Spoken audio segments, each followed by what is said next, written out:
dowladda Soomaaliya ayaa waxay si weyn uga soo horjeesatay war-saxaafadeed ay sheegeen inay ka soo baxeen xafiiska qaramada midoobay u qaabilsan arrimaha Soomaaliya waxaana wasaaradda arrimaha dibadda Soomaaliland soo saartay war-saxaafadeed arrintaasi ay ku cadeynayso war-saxaafadeedka ay soo saartay wasaaradda arrimaha dibadda Soomaaliland ayaa waxa uu dhignaa sidan dowladda jamhuuriyadda Soomaaliland waxay aad uga xun tahay war-saxaafadeedyo xilliyo kala duwan ay si wada jir u soo saareen xafiiska qaramada midoobay u qaabilsan arrimaha Soomaaliya UNISOM iyo sidoo kale daneeyaasha doorashooyinka Soomaaliya war-saxaafadeedyada ku kala taariikhaysan 18 January 2020 iyo sidoo kale 25 February 2020 waxaa laga hadlay ay yiraahdeen arrimo khuseeya doorashooyinka Soomaaliya sidoo kalena waxaa lagu xusay waxa loogu yeedho nidaamka xulista qoondada kuraasta Soomaaliland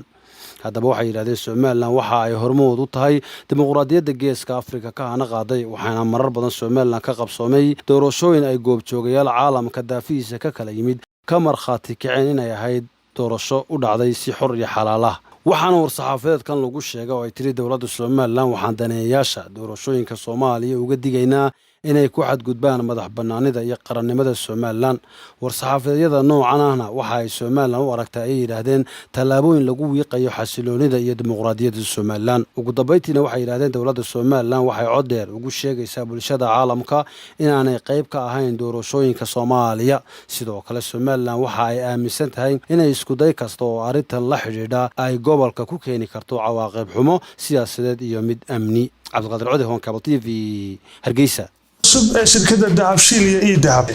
haddaba macmil adeegan cusub ee casriga ah waxa uu ku sahlayaa in adigoo jooga gurigaaga hoose goobtaada shaqo aad lacag ugu xawshid asxaabtaada iyo ehelkaaga jooga daafaha dunida